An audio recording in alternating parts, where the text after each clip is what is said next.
Selecting the right CPA firm for a SOC 2 engagement is one of the most consequential decisions an organization can make in its compliance journey.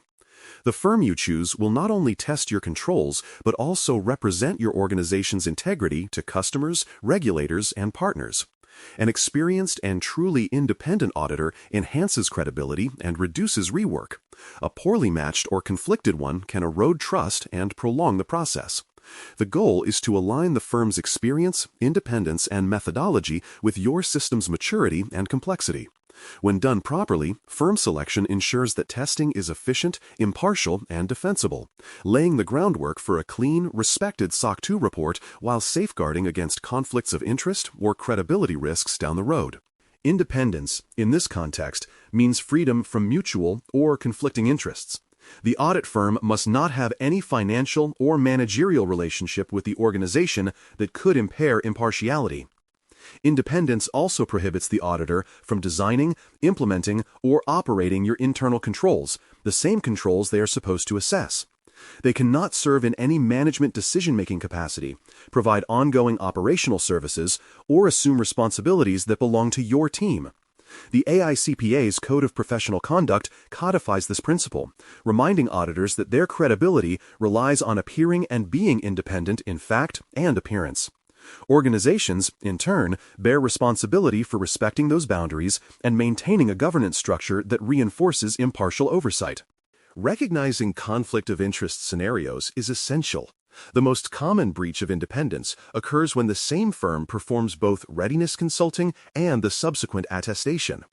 Readiness work, by its nature, involves advisory activities, such as drafting policies, designing controls, or remediating gaps, all of which make the consultant a participant in control creation.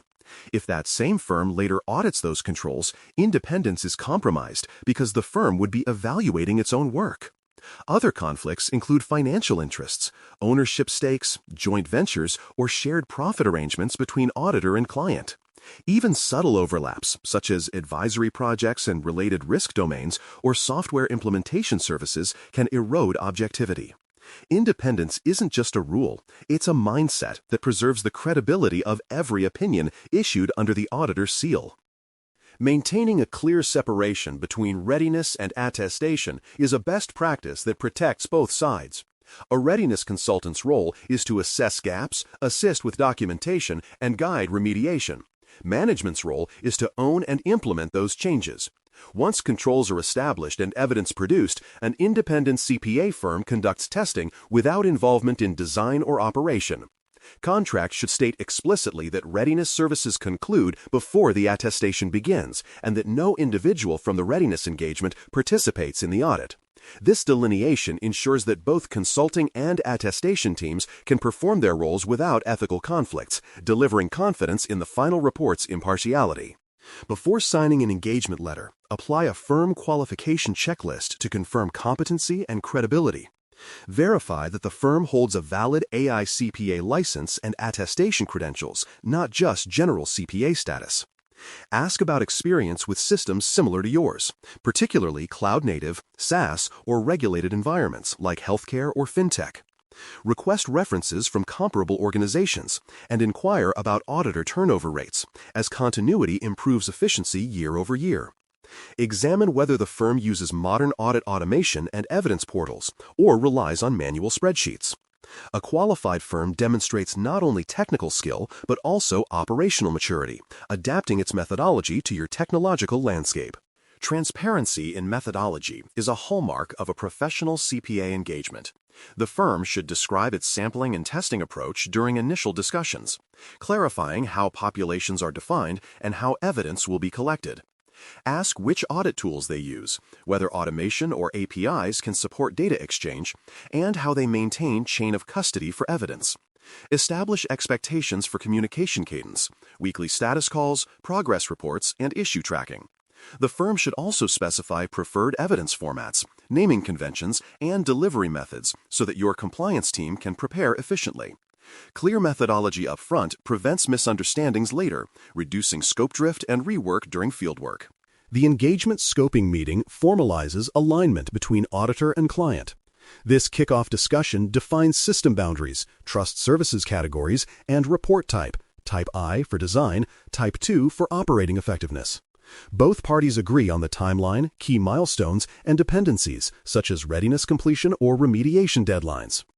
Access requirements are reviewed, ensuring that auditors can view but not modify data within evidence repositories. Establishing named contacts, control owners, technical leads, and the primary audit coordinator streamlines communication and avoids bottlenecks. A well-scoped engagement sets expectations early, providing structure to the audit calendar and clarity for all participants. Budgeting and effort expectations should be candidly discussed. Cost depends on scope size, number of controls, and the maturity of your evidence program.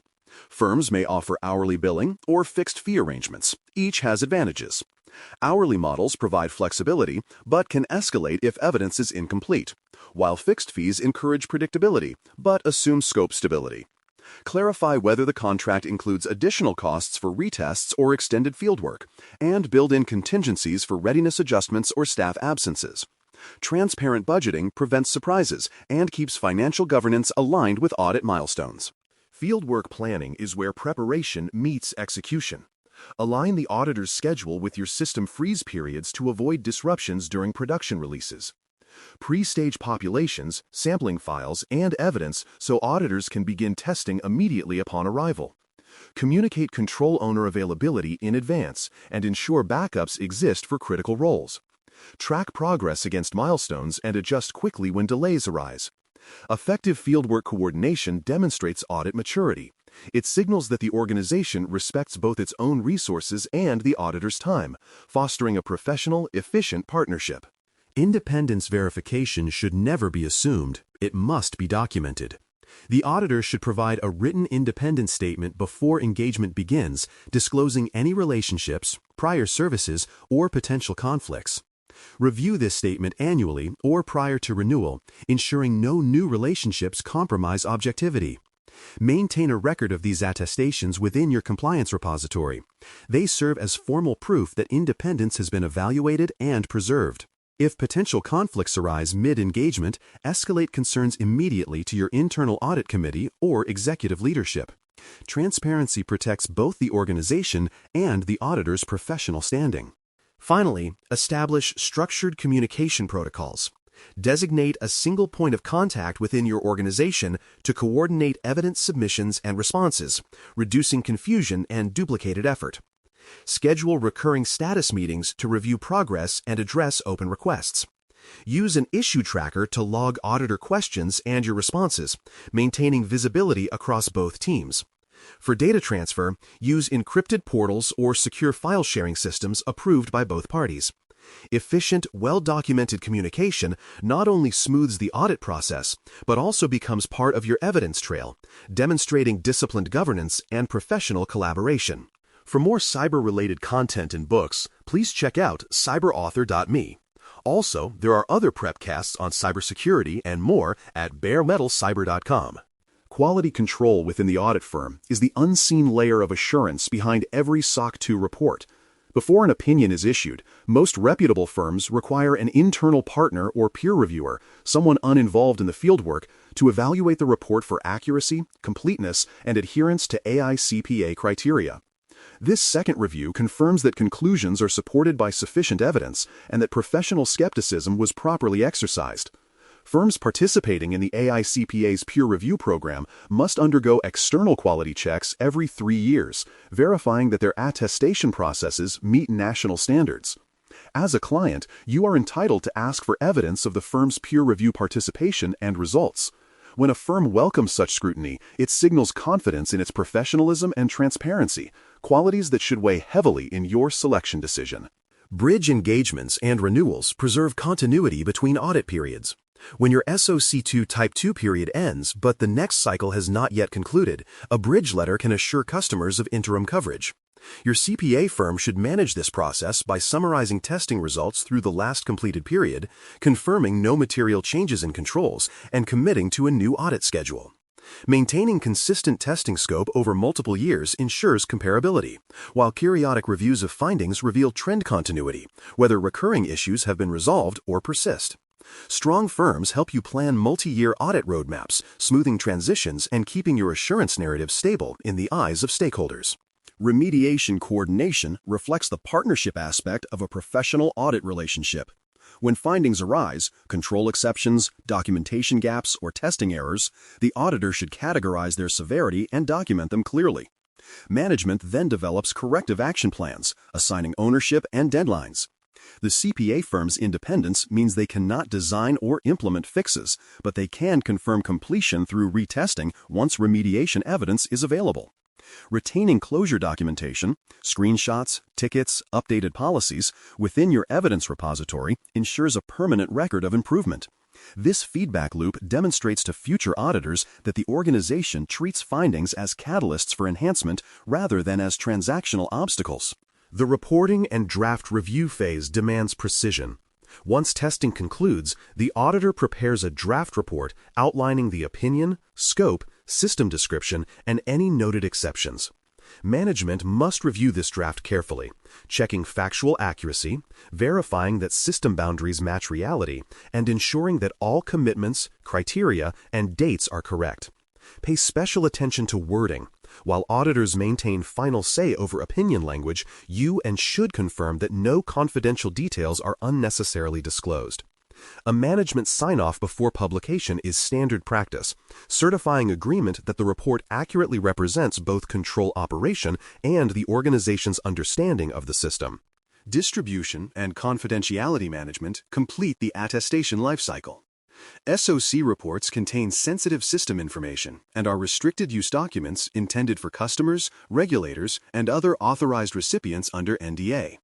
Your organization should define a distribution list, log every report request, and track retrievals through a secure portal or encrypted file delivery system. Report sharing should be governed by an internal policy that outlines approval workflows and retention periods.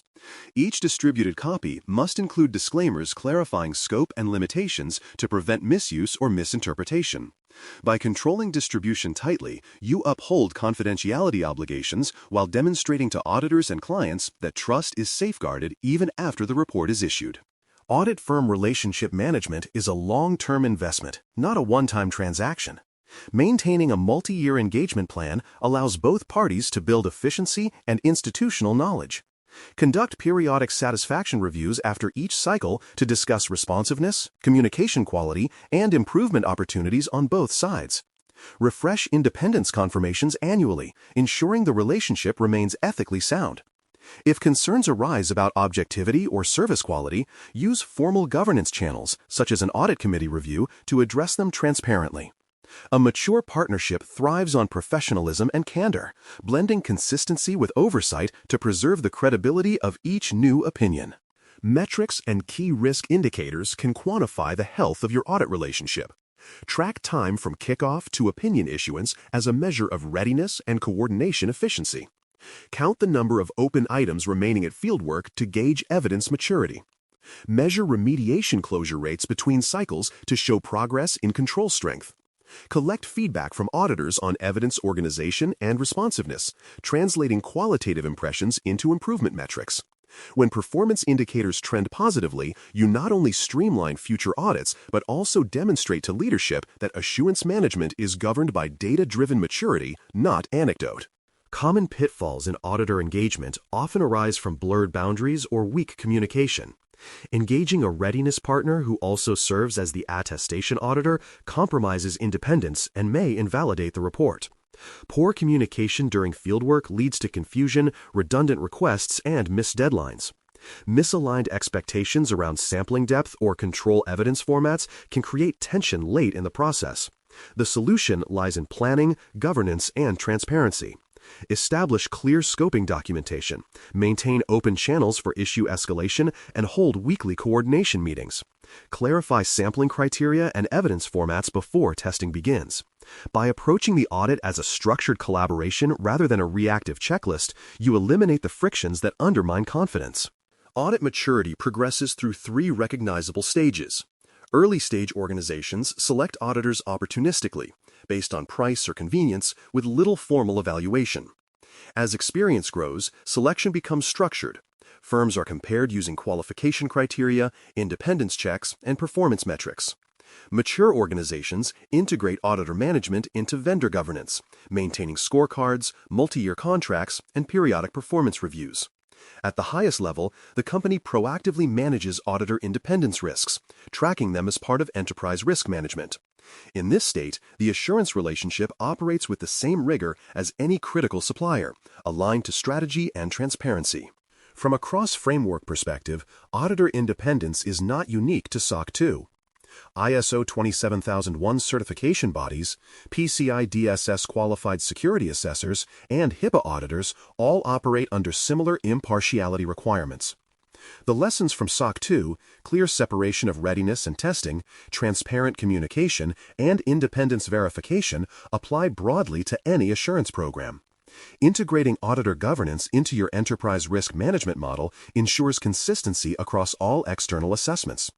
Transparency and oversight build credibility with regulators, partners, and customers, establishing your organization as one that values trust not only in technology but in the integrity of its assurance process. In conclusion, selecting and managing an independent CPA firm is as strategic as designing your controls. It requires due diligence, ethical awareness, and long-term planning. Independence protects the integrity of your SOC 2 opinion. Professionalism ensures the process runs smoothly, and transparency builds confidence among stakeholders who rely on your report. By structuring selection criteria, verifying qualifications, enforcing separation from readiness work, and maintaining governance over the relationship, you turn the audit itself into a demonstration of maturity. The next chapter in your SOC 2 journey explores how to prepare for readiness assessments and close gaps systematically, setting the stage for a seamless, efficient attestation cycle.